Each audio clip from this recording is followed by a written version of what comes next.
इंदौर। दोस्ती की ये मिसाल इंदौर में पेश की है एक विद्यार्थी के उसके दोस्तों ने, जब उसका एक्सीडेंट हुआ और जब दोस्त जीवन और मृत्यु के बीच में था, उसके दोस्त लगातार ऊपर वाले से बस यही दुआ कर रहे थे कि बस उसकी जान बख्श दी जाए, और हुआ भी यही, इलाज जारी है। लेकिन किस तरह से ये दोस्ती की मिसाल पेश आई या फिर उस समय क्या कुछ हुआ, ये भी हम जानेंगे और सीधे रुक करेंगे इंदौर का ही, जहां से हमारे साथ हमारे संवाददाता पुनीत विजयवर्गीय सीधे हमारे साथ में जुड़ रहे हैं। पुनीत, दोस्ती की मिसाल हम अक्सर देखते, सुनते, पढ़ते आए हैं, लेकिन इस तरह के जो मामले सामने आते हैं और इंदौर में जो पूरा वाकया पेश आया, उसके बाद में वो मिसाल एक बार सबके सामने भी है। क्या हुआ था वहां पर, ये जानना चाहेंगे। जी नैना, बिल्कुल दोस्ती की बहुत अच्छी मिसाल यहाँ पर सामने आई है। इंदौर में जो ये दोस्ती की मिसाल सामने आई है, अपने आप में काफी यूनिक केस रहा है, जो कि हमने देखा है। अभिषेक गुप्ता उस छात्र का नाम है जो इस गंभीर हादसे का शिकार हुआ है, लेकिन इस वक्त वो दोस्त मेरे साथ मौजूद है जिन्होंने दोस्ती की ये मिसाल कायम की है। ये वही दोस्त हैं जो उसकी सिर की हड्डी ढूंढ कर लाए, जिन्होंने काफी मेहनत की और दोस्ती की मिसाल कायम की है। हम उन्हीं से बात करेंगे कि क्या पूरा घटनाक्रम हुआ था उस दिन और किस तरह से आप लोगों को जो दिक्कत सामने आई थी, किस तरह का पूरा घटनाक्रम था, आपसे जानना चाहेंगे। सर एक्चुअली हुआ क्या था कि पार्टी से हम लोग आ रहे थे, तो रास्ते में एक कार वाले ने उसको कट मार दिया था।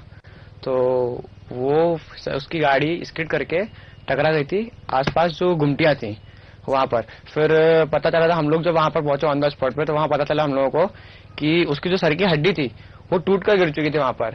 डॉक्टर ने हम लोग को बताया कि वहां हड्डी गिर चुकी थी, तो उन्होंने बोला कि ये बनती नहीं है, आपको ढूंढ के लाने पड़ेगी वहां स्पॉट पे। तो हम लोग वहां पर गए, उसको ढूंढा हड्डी को, फिर जाके डॉक्टर ने वो ऑपरेशन किया। इनका भी कहना है कि काफी गंभीर वो एक्सीडेंट था। कुछ और दोस्त हमारे साथ में हैं। आयुष, आप भी उस टाइम पर वहां पर थे, और क्या हुआ था? सबसे पहले आपने एक्सीडेंट होने के बाद क्या किया और उसके बाद क्या हुआ? एक्चुअली जब एक्सीडेंट हुआ, जब हम नहीं थे वहां पर, हम बिल्कुल एक्सीडेंट होते थे जैसी खबर आई वैसे हम वहां पहुंच गए थे। हमारे दोस्त से थे, उन्होंने हाथों हाथ उनको हॉस्पिटल सामने था यूनिक हॉस्पिटल, वहां पर एडमिट करवाया। फिर हम पहुंचे तो डॉक्टर ने बताया कि हड्डी नहीं है, तो हम वो हड्डी ढूंढने गए थे सबसे पहले तो। और वहां पर उन्होंने फिर डॉक्टर को दी, तो फिर वो कुछ कर पाए, जो डॉक्टर थे उन्होंने ऑपरेशन करके उसको करा। फिर रात काफी ज्यादा रात थी, कितनी समस्या आई आपको हड्डी के वो टुकड़े ढूंढने में, और कितनी बड़ी साइज थी वो टुकड़े जो आप लोग ढूंढ के लाए? काफी समस्या आई थी। हड्डी तो जैसे काफी बड़ी साइज थी, दो पीस में हो गई थी। एक छोटा पीस था, एक बड़ा पीस था, तो दोनों बहुत काफी समस्या आई थी ढूंढने में, क्योंकि वो अंधेरा भी था और टॉर्च चालू करके ढूंढना पड़ी थी। क्या एक ही बार में आपको मिल गए थे? नहीं, पहले हमको स्पॉट पे छोटी वाली जो हड्डी थी वो मिली थी, फिर डॉक्टर के पास गया तो उन्होंने बोला बड़ी भी एक बोन गायब है, तो वो भी ढूंढने का, तो उसको तो काफी टाइम लग गया था। 15-20 मिनट, एक घंटे, आधे घंटे बाद हमको वो हड्डी मिली, दूसरी वाली। क्या लगा था आपको उस वक्त जब आपका दोस्त इतना क्रिटिकल हो गया था, जब हड्डी आप लोग ढूंढ के लाए? किस तरह का वो पल था जब आप लोगों, जितने भी दोस्त थे, आप लोग क्या फील कर रहे थे? हम उस समय तो बहुत घबरा गए थे हम, कि ब्लड बहुत ज्यादा बह चुका था और उसका ब्लड प्रेशर बिल्कुल लो हो गया था। तो जब हम हॉस्पिटल में लेकर पहुंचे उनको, तो डॉक्टर ने हमको ये बताया कि बोन बिल्कुल ऊपर का पूरा हिस्सा ही गायब है। तो हमको जब उन्होंने वहां पे भेजा, और हम अंधेरे में कम से कम आधे घंटे तक ढूंढा हमने। उसके बाद हमें बोन मिली और फिर हम हॉस्पिटल लेके गए, और अगले दिन फिर उसका ऑपरेशन हो पाया। क्योंकि उस समय उसका ब्लड प्रेशर भी बिल्कुल खत्म हो चुका था, इस कारण उस रात में ऑपरेशन भी नहीं हो सकता था उसका। तो कई तरह की समस्याओं का यहाँ पर इन सभी लोगों को सामना करना पड़ा। हालांकि अपने दोस्त के लिए ये लोग रात के 2 बजे, बहुत ज्यादा सर्दी उस दिन थी, लेकिन दोस्त को इन्होंने अकेला नहीं छोड़ा, हॉस्पिटल लेकर गए। उसके बाद जो समस्या सामने आई उसका भी निराकरण करने का इन्होंने प्रयास किया। हालांकि ऑपरेशन अगले दिन सुबह हो सका, लेकिन अब इन्हीं दोस्तों से हम जानना चाहेंगे क्या सबक लिया आपने इस पूरे घटनाक्रम से, अब आगे से किस तरह की सुरक्षा और क्या आप लोग एहतियात बरतेंगे? सर एहतियात तो यही बरतेंगे कि ऑलवेज वियर हेलमेट हमेशा पहनना चाहिए, फिर स्पीड पे कंट्रोल रखना चाहिए। सर यही हम लोगों ने सीखा था। फिर जी, स्पीड पर कंट्रोल और हेलमेट, ये दो इन्होंने यहाँ पर सबक सीखा है।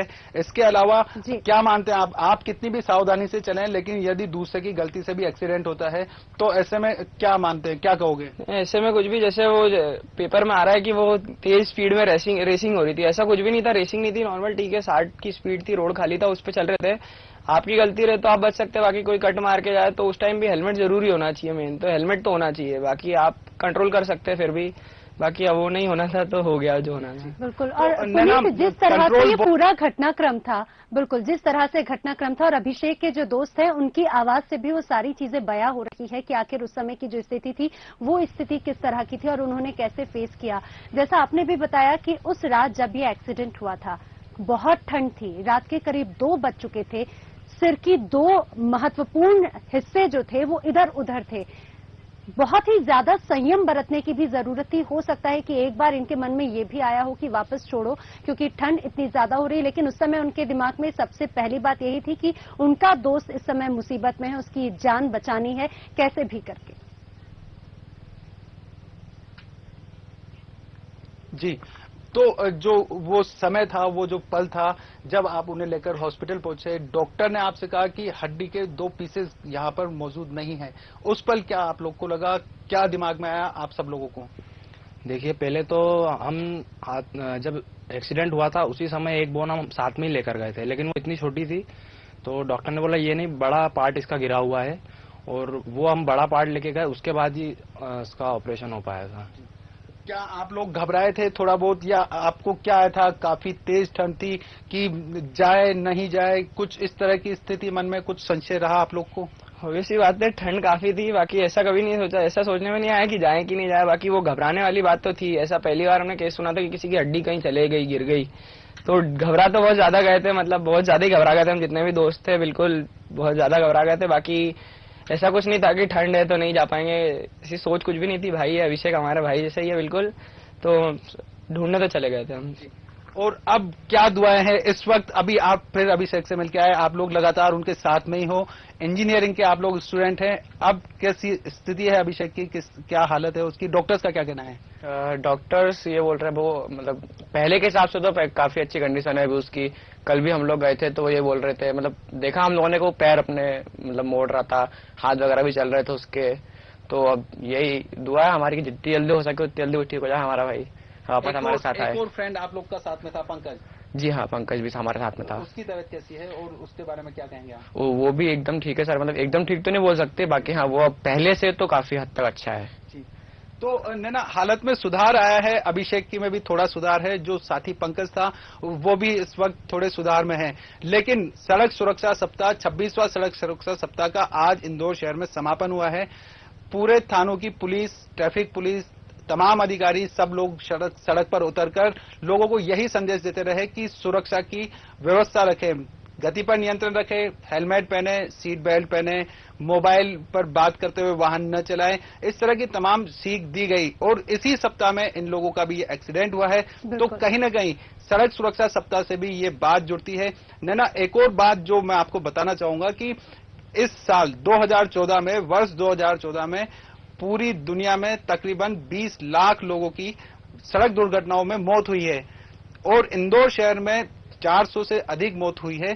तो निश्चित तौर पर सड़क दुर्घटनाएं लगातार हमारे लिए नुकसानदायक बनी हुई है, उसमें सिर्फ सावधानी ही बरतकर इंसान बच सकता है, वरना किसी भी तरह की स्थिति हो सकती है। नैना? बिल्कुल। और पुनीत, जिस तरह से अभिषेक को मौत के मुंह से बाहर निकाला है अभिषेक के दोस्तों ने, और अब ये खुद संदेश वो दे भी रहे हैं कि यदि उस समय अभिषेक अगर हेलमेट पहनते तो काफी कुछ स्थिति शायद संभल सकती थी, लेकिन जो अभी स्थिति बनी, अभिषेक की जो हालत में सुधार है वो सिर्फ और सिर्फ अभिषेक के दोस्तों की ही वजह से है। अभिषेक जल्दी ठीक हो जाए, ये हमारी भी कामना है। और पुनीत, आप हमारे साथ में जुड़े, तमाम बातचीत के लिए आपका धन्यवाद। अभिषेक के साथी हमारे साथ जुड़े, उनका भी हम धन्यवाद करना चाहेंगे। तो ये दोस्ती की मिसाल पेश की है अभिषेक के दोस्तों ने। एक्सीडेंट हुआ था, बेहद ही गंभीर एक्सीडेंट था, इंदौर में हुआ। अभिषेक नाम का व्यक्ति, वो छात्र मौत के मुंह तक पहुंच गया था, लेकिन वहां पर अभिषेक के साथियों ने, उसके दोस्तों ने उसका साथ दिया और वो मेहनत की। उसके बाद में अब फिलहाल काफी कुछ स्थिति में सुधार आया है। यहां पर रुकेंगे एक छोटे से ब्रेक के लिए। ब्रेक के बाद आपको बताएंगे भोपाल के दोस्तों की कहानी।